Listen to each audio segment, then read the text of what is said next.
left back. All right, so to kind of go through a few things and kind of how we have gone about altering. Coach, you want to be my coach? You want to initiate for me? You can just bring the balls card over here. So I've kind of changed a little bit of how I've taught defense. So let's kick back like we're in defense in a perimeter style. So traditionally we do what? When we're talking about parallels, we're talking about kind of I move kind of back in this way and you're moving kind of behind me, right, or something like that, correct? So we're kind of moving in this deeper manner. Well, the problem with that is this. When somebody over there hits the ball, is it getting closer to the ground or further from the ground as it comes towards our side? So why would we want to go backwards? If we go backwards, the ball is going to be going this way and we're going to miss it, right? So we're going to talk a lot about moving in parallels this way. So being really aggressive into the court, coming across, cutting off as many things shallow as possible, and allowing you to roam and play holes. Got it? So if there's no hole, you would just roam back here, right? It allows us to be a little more free in the backcourt of defense. So how that would look if I drew a line across, say right here, you two are pursuing every single thing into the court. We're not, she may make a play, but we're not be like, oh, well, that looks like it's in the middle of the court. I'm going to let her have it. Because why? Because she's got to cover all this back here. Who's going to cover this ball? She has to, right? So that's kind of the pass. So down ball works like this. We're going to focus on our movement patterns coming on and off. Go back to base defense, please. Go back to base D. Base D.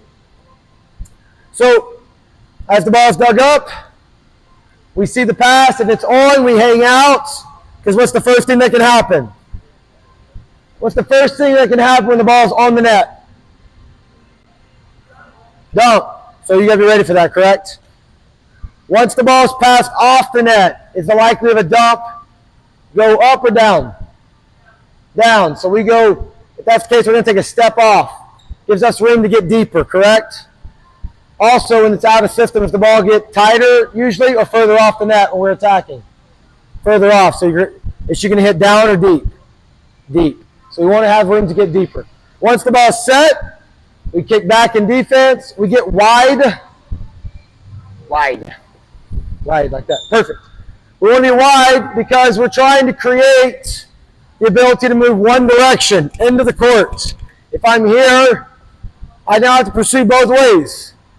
Okay, so I want to be wide and then work my way back in. It doesn't mean I can't read. It just means that I'm going to start there and then work in based on what I see. Does that make sense? Awesome. Great. In this drill to start off, we're going to try to control the ball. Every ball is going to be a down ball. So I'm going to go dig, set, puff up and hit a down ball. Okay? I have a major role with down balls. Can I see the ball, coach? I do not like you to walk up to hit a down ball. Anybody ever watch baseball or softball? Anybody play softball? Do you throw like this? No, why not? It'd be weird, right? We turn, step, and throw. Well, when you're standing here walking around like this, it's like the same thing. We're hitting a down ball. We're going to work on shuffling up and hitting a down ball. Anybody have a clue what shuffling looks like? What does our shuffle mimic? It should be really easy. What? Say it loud. Oh, anybody got a clue? Watch it again. Watch my feet. What? Sort of. What do we do when we hit? Approach. Watch my feet again. What does my feet look like? What are they doing? Left, right, left, hit. So it's the same thing as my approach. If I get really good at getting this ball in a great hitting zone by shuffling up to my down ball, I'm also going to be training my ability to the same thing on an approach, right? Does that make sense? Awesome. So we're going to be controlling it. We're going for 10 balls across the net. If we get 10 across, We start 5-5-5, and I'll explain that once we kind of get this thing going. Guess what you're going to do after you set? You're going to go take whoever you set. Guess what you're going to do after you hit? Leave. Guess what you're going to do? Go to set. So that's our rotation style. Ball. Hey! Shuffle up. Shuffle up. Get off. Come on, control it. Set the 10-foot line, please. Don't jump. And hold for a sec. Did that look like a shuffle up? No. So, hey, we are definitely hitting a down ball, so we don't want to set in front of the 10. Just set the 10-foot line. Let's try it again, ball. Let's go. Not jumping. No jumping. Down balls. 2,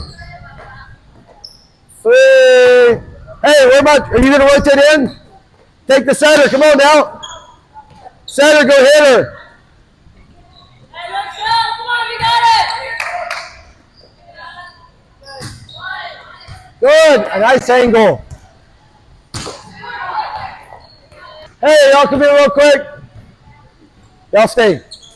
All right, so we're going to add the competitive version.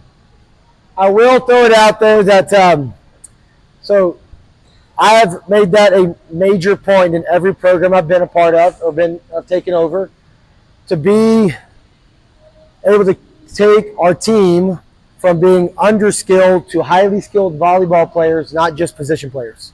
Okay? Be great at our sport. Don't just be great at your position. Okay? And so with that, a lot of times taking over programs that were struggling, and we made immediate leaps because our ball control got so much better. We went from 4 games prior to my arrival at Northwestern Oklahoma to 20 games the next year. We went from 2 wins prior to getting to Southeastern to 14 wins, and now we've done a lot better, but a lot of it was just getting really good at ball control and little things like this. I'm telling you, it can change your game, because the longer you can keep the ball off the ground, it doesn't matter how big you are, you can frustrate the other team. Okay? If you can make it hard on them to score, okay, then it means you're going to get a lot more opportunities for either you to score or them to make an error, because they're going to get frustrated. So that's things to think about as you're playing. We're going to add to this, so go back to the side you were just on. You guys hang out just off, and we'll show it off. We're going to play a condensed version of our drill, so we're going to go 3-3-3. So the first 3 points will be all down balls. So when you get the 3, you get to be hitting, you get to start jumping and attacking back row. You may still be at 1, you're still hitting down balls. When you get to 3, then you get to jump. When you get to 6, therefore you'd be able to hit front row. Does that make sense? Pretty easy. Okay, let's see what it looks like real quick, and I'll just tell you when to start doing the other thing, because we're just demoing. Here we go. So all down balls right now, trying to score it. 1-0, they get the ball back again, coach.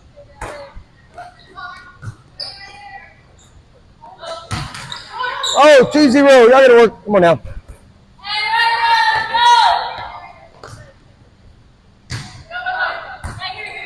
Start wide. In, 3-0. Why, hey. Oh, that's a great teaching moment. What did I say in the very beginning about playing defense? Where do we start? Wide, right? Were you in? Were you in a little bit? Did you get me back to the sideline? Amazing. Stay wide, pursuing until what you see. Let's go. Sorry, how do you get that one out of there? Boom. Yep. 2-1 still. Shuffle, shuffle, lunge. Ouch. I'm calling it out.